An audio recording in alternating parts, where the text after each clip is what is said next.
And as if that was not enough, he also extended a hand of solidarity to the northern states by sending hundreds of teachers, science or maths, etc., to various parts of the northern states from the Midwest, and also attracted some of their young people, young persons, and gave them places in some of the best schools in his home state. There was no better Nigerian for the job of information minister at that time, when we needed to show our warmness and empathy for one another as people. He did the same for the East Central states, sending help to the university and other institutions in the affected areas. The need to fill in the void created by Chief Enahoro's exit was what gave E.K. Clark that job, if you want to call it job, but I call it appointment,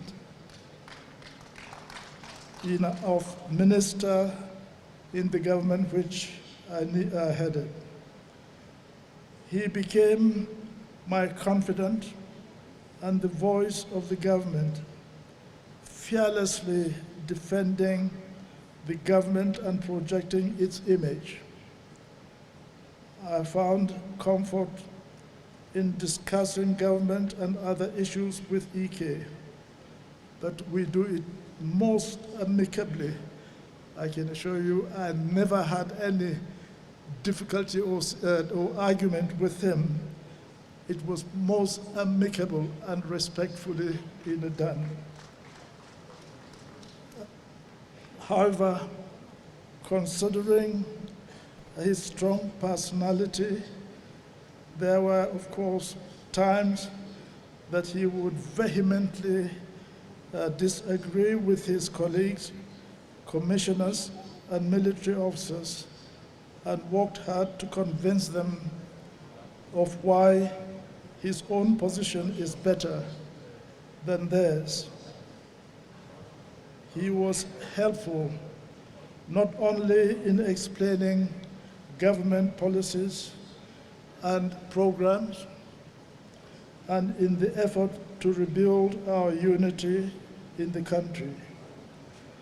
I also found him useful in our vision of building a common identity within West African sub-region.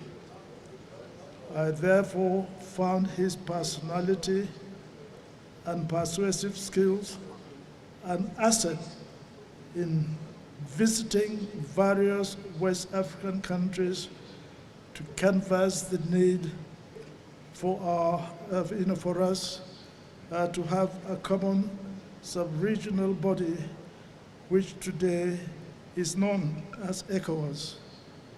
Of course, my Ministry of Foreign Affairs and External Affairs certainly did a very good job along with his efforts. So this book, Brutally Frank, therefore, is a very useful chronicle of what transpired in Nigeria during his lifetime of service. I am hopeful that the younger generations will be better informed on our experiences, which has brought the country to what it is today, on which our President, Bola Ahmed Tinubu, who would have been here with us, represent the center of our common aspirations of peace, unity, and progress.